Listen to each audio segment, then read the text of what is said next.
नमस्कार बच्चों, आज हम करेंगे कक्षा 5 की हिंदी की रिमझिम पुस्तिका का पाठ 3 खिलौने वाला के प्रश्न उत्तर। कविता और तुम। प्रश्न 1। तुम्हें किसी न किसी बात पर रूठने के मौके तो मिलते ही होंगे। अक्सर तुम किस तरह की बातों पर रूठती हो? उत्तर: जब हमें कोई डांट देता है या हमारी बात नहीं मानता तो हम रूठ जाते हैं। ख। माँ के अलावा घर में और कौन कौन है जो तुम्हें मनाते हैं? उत्तर: घर में माँ के अलावा पिताजी, दादाजी, दादी जी और बड़े भाई बहन हमें मना लेते हैं। प्रश्न 2।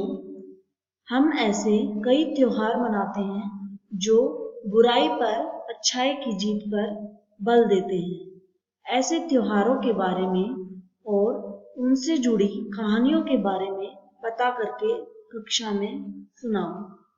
उत्तर: बुराई पर अच्छाई की जीत का प्रमुख त्योहार दशहरा है, जो भगवान श्री राम की रावण पर विजय का प्रतीक है।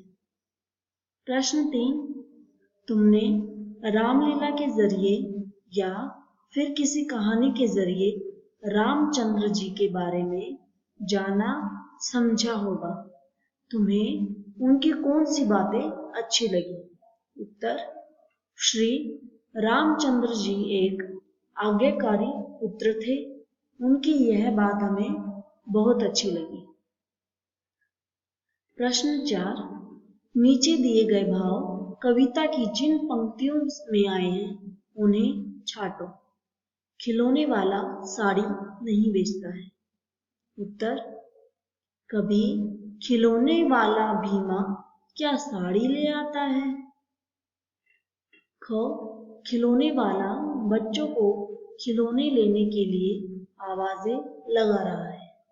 उत्तर: जोर जोर बह रहा पुकार। ग। मुझे कौन सा खिलौना लेना चाहिए, उसमें माँ की सलाह चाहिए। उत्तर: कौन खिलौना लेता हूं मैं, तुम भी मन में करो विचार। घ। माँ के बिना कौन मनाएगा और कौन गोद में बिठाएगा?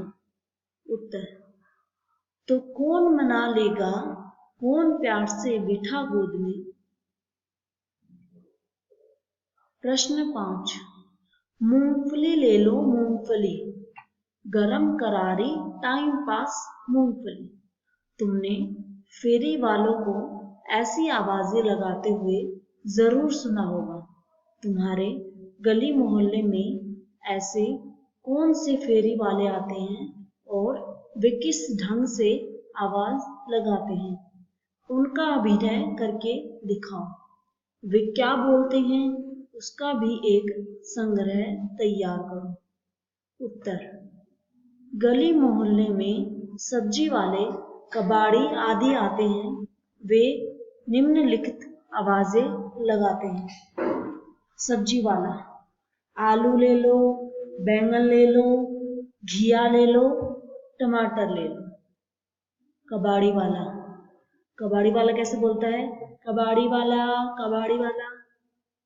कपड़े वाला: बढ़िया साड़ी सूट ले लो, सुंदर कढ़ाई वाले सूट। फल वाला कैसे बोलता है? केले, चिट्टीदार केले 30 के 1 दर्जन। खेल खिलौने। प्रश्न 1। क। तुम यहाँ लिखे खिलौनों में से किसे लेना पसंद करोगी, क्यों? उत्तर: मैं इन खिलौनों में से हवाई जहाज लेना पसंद करूंगी, क्योंकि मुझे नीले आसमान में हवाई जहाज उड़ता हुआ बहुत अच्छा लगता है। ख। तुम अपने साथियों के साथ कौन कौन से खेल खेलती हो? उत्तर: हम अपने साथियों के साथ cricket, football, carrom, ludo, chess आदि खेल खेलते हैं। प्रश्न 2। खिलौने वाला शब्द संज्ञा में वाला जोड़ने से बना है। नीचे लिखे वाक्यों में रेखांकित हिस्सों को ध्यान से देखें, संज्ञा, क्रिया आदि पहचानो। पान वाले की दुकान आज बंद है, तो पान वाले क्या है इसमें? पान संज्ञा। मेरी दिल्ली वाली मौसी बस कंडक्टर है, इसमें दिल्ली क्या है? संज्ञा। महमूद 5 बजे वाली बस से आएगा। बस की इसमें बस की क्या विशेषता है? वो 5 बजे वाली है, तो 5 क्या है इसमें? विशेषण। नंदू को बोलने वाली गुड़िया चाहिए। क्या करने वाली गुड़िया चाहिए उसको? बोलने वाली। तो बोलना क्या है? क्रिया। दाढ़ी वाला आदमी कहाँ है? तो दाढ़ी क्या है इसमें? संज्ञा है। इस सामान को ऊपर वाले कमरे में रख दो। कहाँ रख दो? ऊपर। तो ये क्या है? क्रिया विशेषण। मैं रात वाली गाड़ी से जम्मू जाऊंगी, तो रात इसमें क्या है? संज्ञा। तुम्हारी रामलीला। प्रश्न, क्या तुमने रामलीला देखी है? रामलीला की किसी एक लघु कहानी को चुनकर कक्षा में अपनी रामलीला प्रस्तुत करो। तो हमने क्या है? हाँ, हमने रामलीला देखी है। सीता हरण का यहाँ पर हम प्रसंग पढ़ते हैं एक बार। वनवास के समय एक राक्षस रावण ने सीता का हरण किया था, जो कि लंका का राजा था। रामायण के अनुसार एक हिरण की वाणी सुनकर सीता परेशान हो गई। वह हिरण कोई और नहीं बल्कि रावण का मामा मारीच था। उसने रावण के कहने पर सुनहरे हिरण का रूप बनाया। सीता उसे देखकर मोहित हो गई और उन्होंने श्री राम से उस हिरण का शिकार करने का अनुरोध किया।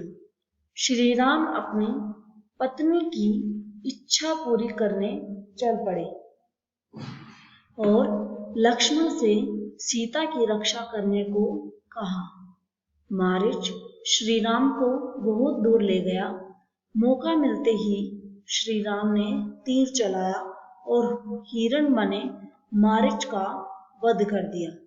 मरते मरते मारीच ने जोर से हे सीता, हे लक्ष्मण की आवाज लगाई। उस आवाज को सुन सीता चिंतित हो गई और लक्ष्मण को भी श्री राम के पास जाने को कहा। लक्ष्मण जाना नहीं चाहते थे, पर अपनी भाभी की बात को ना न कर सके। लक्ष्मण ने जाने से पहले एक रेखा खींची, जिसे लक्ष्मण रेखा के नाम से जाना जाता है। लक्ष्मण के जाने के पश्चात सन्यासी का वेश धारण कर रावण सीता के पास आया और उन्हें हरण करके ले गया। कविता में कथा। इस कविता में 3 नाम राम, कौशल्या और ताड़का आए हैं। ये तीनों नाम किस प्रसिद्ध कथा के पात्र हैं? उत्तर, राम, कौशल्या और ताड़का ये तीनों नाम रामायण की प्रसिद्ध कथा के पात्र हैं। यहीं रहूंगा कौशल्या में, तुमको यहीं बनाऊंगा। इन पंक्तियों का कथा से क्या संबंध है?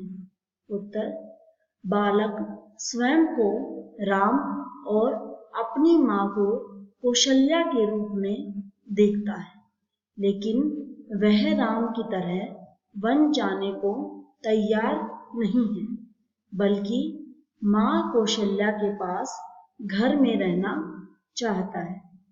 गौ, इस कथा के कुछ संदर्भों की बात कविता में हुई है। अपने आसपास पूछकर इनका पता लगाओ। तपसी यज्ञ करेंगे, असुरों को मैं मार भगाऊंगा। तुम कह दोगी वन जाने को, हंसते हंसते जाऊंगा। उत्तर, वन में तपस्या करने वाले ऋषि मुनियों को राक्षस परेशान करते थे, उनकी शांति भंग करते थे। राम ने उन राक्षसों का वध किया, जिसके बाद से वे फिर से शांतिपूर्वक तपस्या करने लगे।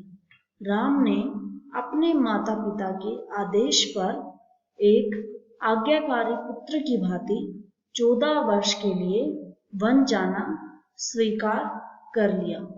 तो ये थे हमारे अभ्यास के प्रश्न उत्तर। इन्हें अच्छे से समझकर याद कीजिएगा और रामायण से संबंधित आप भी कोई अपना एक प्रसंग अपने पास से लिखिएगा अपनी कॉपी में। धन्यवाद।